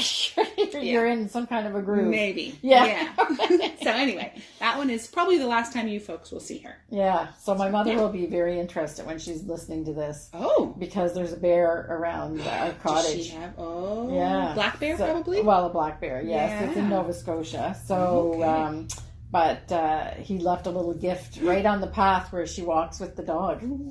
Yeah. Okay. So she won't walk the dog by herself, obviously. Good. Something about PEI that I was kind of delighted about, because I love walking out in the woods and stuff, but in Canada, bears are a thing. And for the most part, they're not usually interested in you. No. If you make enough noise, they'll run away. Yeah, they'll take off. However, here on PEI, I don't have to worry about them at all. No. So that's kind of nice. But they really are just across the channel. Yeah, exactly. There's not a lot that can kill you here. No, there's really not. People tried to get me riled up about the coyotes. Yeah. But, I mean, I've seen one or two in the 3 years I've been here now. They keep themselves pretty scarce. Yeah, exactly. And there are two different types of coyotes in the Maritimes. There's the ones that they have, like they're in Nova Scotia. They're bigger, the hybrid kind of ones. And Koi wolf, I think they call them. Yeah, exactly. Yeah. And they can do damage. Yes. But the ones that we have are kind of like the Wile coyote. Yeah, they're smaller, slim and very slim. Yeah, lightweight. Anyway. Yeah. So he's going to be traveling. So that's my bear. Yeah. Okay. So, and then you have a sweater from Norway. I do that I'm working on as well. So I'm just calling it my Norway farm sweater because it literally is that. It came from a lady on a farm outside of the town we were in. I've been over it a few times. So it's bottom up. And I changed the ribbing a little bit because I'm just completely smitten with 2x1. Oh, okay. I don't know why. Everything right now is 2x1 ribbing. If it calls for 1x1, I'm like, nope, 2x1. Okay. So you can just see it a little bit where you just get the two knit and then the one purl. I just like that. Yeah. It's pretty straightforward going. It'll be knit up to the arm holes and then I'll have to knit the sleeves and they'll be attached. Right. And then there's a little bit of a yoke, but we'll talk about that. That's sort of how the Nordic knitting construction seems to be. That's the construction that I learned for my Maya in the Nordic knitting primer. The sleeves separate, then join after you've knit up to the. I think it makes a nice fitting sweater. It does, and I think when Arna and Carlos was here, Arna talked about that being like it was kind of like, well, yeah, why would you do it anyway else? Right. So and I think I even remember Carlos commenting that he likes the knits when you knit bottom up so that they're smiling at you, versus when you knit top down, they're frowning. Yes, exactly. I don't know that my eye is actually trained well enough that I could tell from the stitch whether you did top down in or color bottom work up. you can tell. Yeah, can you see? That's if you look at the Hinterland by Jennifer Steingass, top down, and it actually is the effect of the pine tree. Oh, see there. So or the spruce trees. Yeah. Right. So you can't actually. I don't know what that pattern would actually look like if you try to convert it to bottom up. A windy day. Yeah, I don't know. Yeah, the trees are blowing. Yeah, I don't know. Yeah. So good. So it's fun. It's definitely got a real sort of woolness to it. Yeah. But I like it. I do find, again, I might be on a little short of a cord. So I think I might just use my connector and just increase it just a little, just because I feel like I'm really pushing to move those along, which sometimes I like. It's fairly heavy. Yeah, like it's going to be. But it's thin, like it's dense, but it's so it'll be warm. Yeah, but it's finer than I would expect. Actually, and me too. And it is. It's pretty even every once in a while. It's just so woolly smelling. No, it smells nice. Yeah, I like it. So, anyway, I'm enjoying it. I love the color. It's all natural. It's a really I just love all the tonality to the natural color. I don't know how else to say it. So now you're somebody who is a little bit sensitive. Yes, I am. Okay. So this will be an outer one. sweater. Yeah. Okay. However, when I got this one, I was like, I'm going to have to work on wearing it. I got some turtlenecks to wear under it, which I did the first few times. And I've only wore it like 2 or 3 times. And already it's softening. So it does stop. Now, this is not even quite this level. No. But I don't know. I might be able to kind of like teach myself. Yeah, maybe. To just kind of not worry about it. Yeah. And it does make a difference after your skin warms it up. Yes. Too. You mentioned that in the last episode and I was like, what? Really? And, but actually I took notice this morning when I put this is the tungsten felted tweed. And when I put this on, I was like, oh, well, I can slightly feel it. Right. That wasn't bothering me, but I could feel it. But then once I warmed up. It acclimatized to your body temperature. Exactly. I don't really feel it. I can feel it if I think about it, but I'm not really sensitive to it. So, and I think I found with this one, because it's machine knit, so around the neck, the neck was put on, the collar was put on afterwards. I can tell that. But I was also looking at it with Simone this morning. They used a serger to do the seam. Okay. So when I'm talking about a serger, it's like it almost coats it. So I'm finding that maybe helped a little bit too, as opposed to when it's hands. I don't know. Anyway, you can wear it. Yeah, I can wear it. That's the good news. That's great. Yeah. Okay. So that's that one, and it's coming along. I'm enjoying it. It's just knitting in the round. So if I need something to not think about, this is your go-to. I do find my hands get a little fatigued. And I'm not sure that might be because I'm on too small of a cord at the moment, or it might just be it is not a real pliable yarn. Right. It's a little bit stiffer. Both, So that's. But you will. I can feel the way that this feels. That when you soak this and block it, it's going to soften up quite a lot. I think there's even quite a bit of spinning oil in here still, because I think I can even almost smell it. Yeah. So I think you're right. That will, once the spinning oil comes out, that'll help too. Perfect. Yeah. Great. So that's that one. And you've got all your cakes made in there. Yeah. Which was funny. I should show like the difference as I went along. So I haven't done a lot of caking. My first one. It's rather puffy. Yeah. And then I got better as I went, because you told me, you need to put a little tension on it. Yeah. So this is the same amount of yarn. Yeah. Lovely. That's a beautiful cake, yes, Betsy. Thank you. Okay. I do like making good cakes. Yes. Usually I eat them, but not these ones. So and more so, what's actually important is this one is holding together better. Yeah. Because I did this one too loose, I have to be careful not to kind of knock the insides out. Right. That's right. And then you end up with the yarn all my cakes. Yeah. So that's that one. All right. And then, so maybe what I'll do is I'll talk about my Walnut Tam, which I have done no progress whatsoever since the last time I showed it. But since it is the WIP parade, I am going to show it. And you better tell us why you're making that one. Yes. So I will, yes, I'm going to tell it as soon as I get this all tangled up. So it is the Walnut Tam by Marie Wallin, and it's knit in Diva's Desire. And Simone, actually, I edited the number of colors because it was a little tam that had I think it was 10 or 11 color changes. 10 or 11. So I'm using 6 colors of Diva's Desire, and I'm knitting this for the Marie Wallin knit along. So we were supposed to talk about this when we in our section of the 3 of us, but we forgot. So we just want to remind people that we are having a Marie Wallin knit along happening. It ends on February 29th because next year is a leap year. And it's pretty active. There's a lot of people knitting with this knit along, and we couldn't be happier. So if you haven't joined us yet, you still have time. February 29th is still a little ways away, although time is flying really fast. Yes. And you can join us for the knit along. There's prizes. So we are going to, we decided to knit with Marie Wallin's patterns when we launched Diva's Desire, because it had the Diva's Desire yarn that we make has a tweedy look, and that is suitable, really nice for Marie Wallin with her fantastic color work motifs.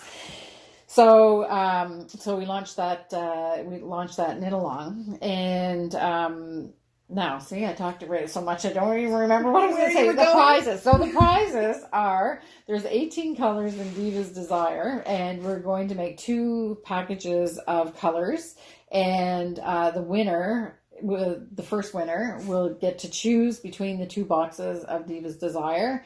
The second winner will get the other box. Simone is donating a hand knit or a hand spun skein of yarn in a generous size, and the store is donating also Marie Wallin book of your choice. So you get to choose from any of the books that we carry, and we have every book that she has published. So sounds like a sweet deal to me. Yeah, exactly. And we'll choose the winners randomly. Yes. Yeah. A draw. Yeah. Just for yourself, you dropped your high-tech stitch marker there. Oh, yes. Okay. Kim. Betsy makes a comment about my stitch marker. Because I think it's hilarious. Kim, the yarn store owner, with every cocoa knit tool and little piece you could need, and what does she use? Well, it's just on this, because I do use all my cocoa knits things, but I just didn't have it.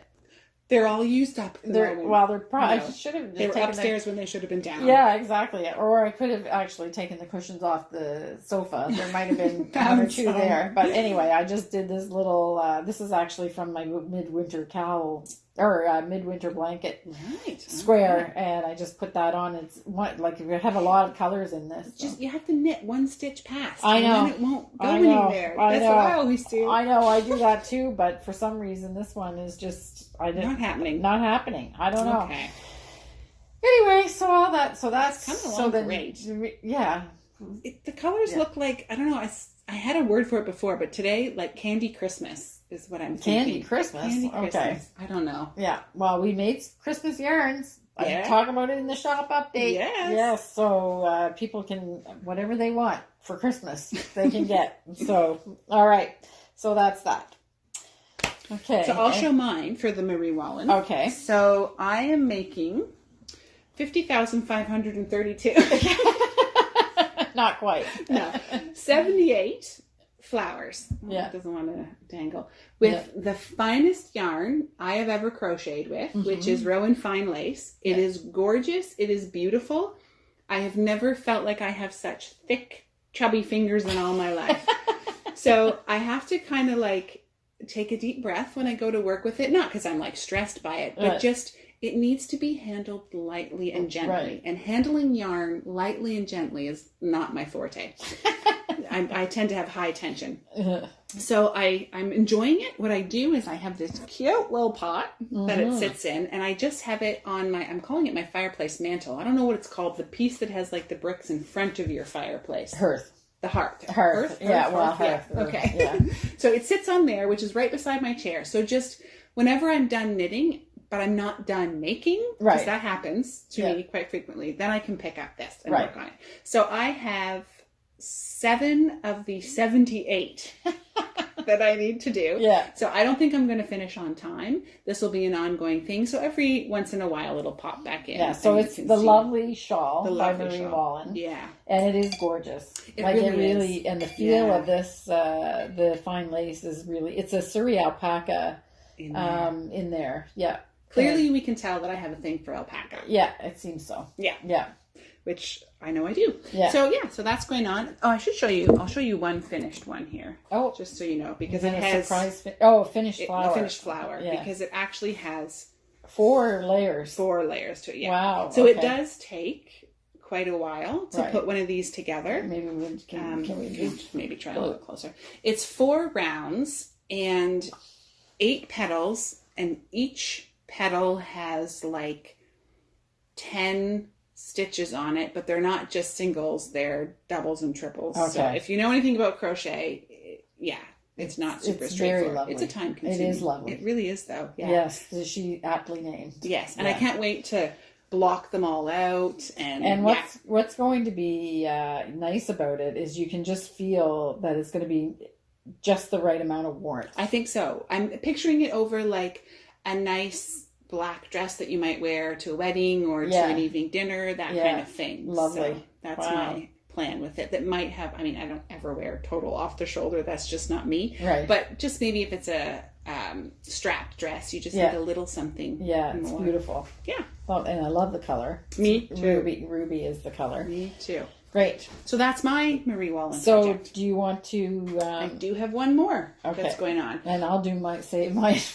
last one for last. So I kind of got into the attitude this year of I had a bunch of yarn I had purchased. And then I was like thinking, oh, I'll work through it one project at a time. And then I decided, no, I'm just going to cast on a bunch of them all at once. And then I'll just work at them as I go. Right. So I'm really enjoying that idea. So this one I've had going for a while. It's the Sycamore Cardigan out of our Selkirk worsted in spruce for my oldest daughter. Yeah, beautiful. And I'm to the sleeves. So even she tried it on the other day and she was like, oh, I think we're finally getting to the fun part. Oh, because the one time she tried it on, she's like, this is plainer than I remember. And then I had to show her the sleeves and remind her that is where so all the fun is going to happen. Yeah. So I basically now move from, in this textured part, it's a series of Estonian braids with seed stitch, with stockinette. Eventually we get some baubles. Then we go back to Estonian braids. So it's just a whole combination of things that are going to happen as we go down these sleeves. Okay. And I really like it. But so Estonian braids, because it looks like it's knit vertically, but it's not. It's not. It's almost, it's like a stockinette turned the other way. Right. It does take a little bit of time to do. We can get Simone maybe to take a closer picture of that. Yeah. I really like it, but every time I go into that row, that feels like a knitting session in and of itself. Right. So the goal for that knitting session is to finish one round of the Estonian braid. Yeah. But she did do you a little bit of a favor, I think, because the tricky part of those it's like the Norwegian braid that's in the Trondheim mittens. Okay. It is a little bit tricky to join them up. Okay. So I do have to do it though. Oh, do you? The next ones I do. This is the only one where it doesn't join. And I think I didn't even do it entirely correct. I got it right on the one side. Again, we'll take maybe a photo of this, or if not, you can just hear us discuss it. Yeah. See how it flows in there, but here I didn't quite. So is it supposed to flow? It's supposed to. She calls it a curtain effect. So it's supposed to kind of flow in. So the one side does, but the other side is a little more angular. Okay, but it's not. You can see that they're slightly different, but it's hard to tell which one is right. And when my daughter talks, her arms move all the time. So if somebody is like pausing to look at her arm, I'd be shocked. Yeah. Okay. So this. I say this every time I handle this, but this batch of worsted was really cozy. Yeah, it's very silky. Yeah, lovely. So I'm excited about it. So I'm just that's in Selkirk worsted spruce, and the tonality of that color, it's lovely. Yeah. So that's coming along. I do get checks in. Well, when will it be done? If I were to decide to suddenly work on it all by its lonesome, it would be done by next podcast. But I can't make that kind of promise. Yeah. That's just too much of a commitment for me. Right now. Yep. Okay. So I have one more WIP. One more. What is it? Well, something we haven't seen for a very long time. But it's been calling to me. Okay. But I have to... I almost forgot. Yeah. I almost forgot. So I have more flowers that are done, but not sewn in yet. So this is the Wallflower Blanket by Sue Matten, who we had the pleasure of meeting. Yes, and talking to, so and lovely. She's just as lovely as you would expect if you take in her course. I have to admit, I had a moment when you were looking to lend someone a sewing machine. I was like, Sue Matten, my clunky old sewing machine? Oh my, okay, we can do this. So I did have to go home and scrub and clean and oil and polish my... No, but it was for the steeking course. Oh, that was... Yeah. That wasn't Sue that used it? No. It was Kirsten? It was Kristen Drysdale, yeah. Also a moment. Still. Yeah. It was still a professional. Anyway, whatever. Yeah. The two of us we were fangirling over a few people. Yeah. Just a little tiny bit. We didn't want to be too obvious, but those were two highlights for us because we knit their things. So Kristen is actually doing a really cool project right now. I don't know if you're aware of what she's doing with the Selbu mittens. No. She's doing, and it's an e-course, I think is what it's going to be. And she's been posting about it because she's going to teach it at someplace. She's teaching it, but it'll be an ebook. And she is taking the motifs from the Selbu mittens, and she's making message mittens. So the mittens are, you gift it to people in the tradition of Selbu, which we've talked about before. Yeah. But she's taking the motifs and they have meaning, and your message. I like this. I thought you would like that. Yes, I do. Yeah, because I own both the Selbu pattern. So books. she might have actually taken a little bit of Wild Winds when she came here. Okay. So I think it might make an appearance in that project. Nice. But I couldn't say anything for sure. Yeah. But now she's showing it. So and I think I can recognize A Night Without Stars in one of the things, but I'm not sure if it is because she doesn't say what yarn it is. But anyway, yeah. Sue Matton, Wallflowers. Yes. So this is the progress that I had. And I do have some of these big flowers that are coming in. Ready to go. I had a big discussion with Sue because Sue taught two color courses actually at the Fiber Festival. And I told her, I said, I have to admit that I'm just a little bit disappointed in my color choices. Did she see this at all? No, okay. She didn't just see knew it. What colors you would But use. she knew what colors that I used. And I told her that I was a little bit jealous of yours because yours is so like bright and vibrant and whatever, and mine is more muted. Right. So she said to me, which is kind of what you were saying to me, but I can't really tell because you did opposite. You did reversed. Light or dark in the center and then went out to light. And I'm doing, technically, it's the lighter colors and then all of the outside goes into these colors. Yeah. So she said, Sue has reassured me that when you start putting on, it's called the dark corners and then the border, she said it changes the whole thing. Just gotta hang in there. Yeah. So I think it'll be great. Yeah.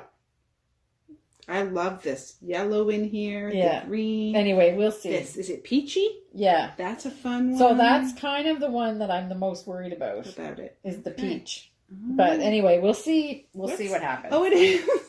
What? Sorry. I'm having a moment looking at going, Kim, what did you do? I don't know if I looked that out. Then I looked at the back. Just the petal. It's just through the back. I didn't even notice that. Oh, I would have been having a little panic attack. All good. Yeah.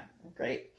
Anyway, so and this is also a really fun project. And like I said, since Sue's been here, it's been calling to me. It's right in next to my chair the sofa where I do my work. But I said, no, I can't do it. I even actually went, and it's in a bag that has of course I have to have a knot in the bag so the cat doesn't get in. I actually untied the knot and I went, no, I can't do it. Because Kim isn't allowing herself to be. No, I like to call it, I was telling her this the other day, I work mosaically. Yeah. Not scattered. Yeah. Scattered. I'm a mosaic knitter. Right. So, I think that's it. Yeah. And so we'll see you next time. Sounds good. Okay. Take care. Okay, bye. I love that sweater. It's really, really nice. Very warm though. So I'm actually, it's a good day. Good thing that it's a cold day today because Betsy does tend to be warmer. I'm the one that's always freezing when putting sweaters on and trying to sneak the heat up. But that is just a lovely sweater and what a great memento to have from Norway. And I think that that's actually it for today. It's a little bit of a long episode. We will go to the harmony part, but I'm not sure what the harmony part is going to be yet. We have taken a few pictures and things like that, but it'll be a surprise for both you and me. So with that, I'm going to wish you a great 2 weeks. I hope you have wonderful time doing whatever crafts it is that you're doing and that you're enjoying them. And as I say at the bottom of my newsletter for the last couple of weeks, hope that you can spread peace and kindness everywhere you go in the next 2 weeks until we see you the next time. And don't forget that we will be doing next Friday. You'll have a chance to take a look at the Harmony Reads episode where we talk about the books that we're reading. So have a wonderful 2 weeks. Bye.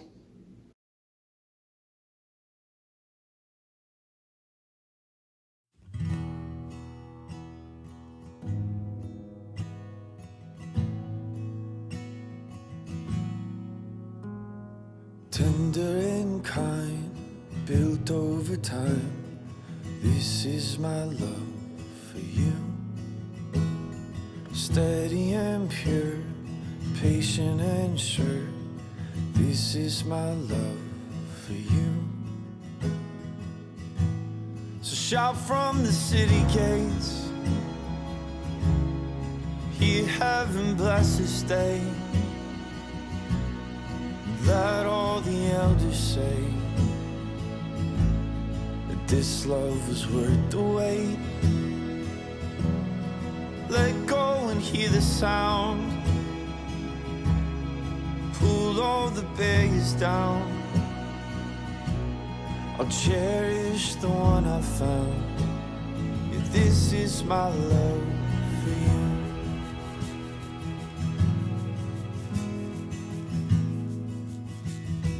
Careful and wise, true and refined. This is my love for you. Gentle but strong, from suffering long. This is my love for you. So shout from the city gates, hear heaven bless this day. Let all the elders say that this love was worth the wait. Let go and hear the sound, pull all the barriers down. I'll cherish the one I found. Yeah, this is my love for you.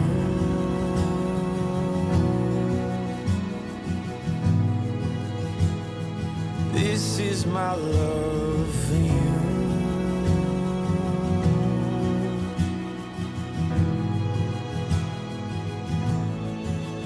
Let the sound be heard, let the songs be sung. I have found the one that this heart loves. Let the veil be torn, save yourself no more. Let this love in me find a home in yours. So shout from the city gates, hear heaven bless this day.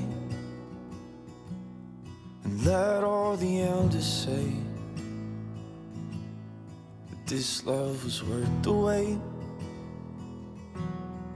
Let go and hear the sound, pull all the barriers down. I'll cherish the one I found. This is my love.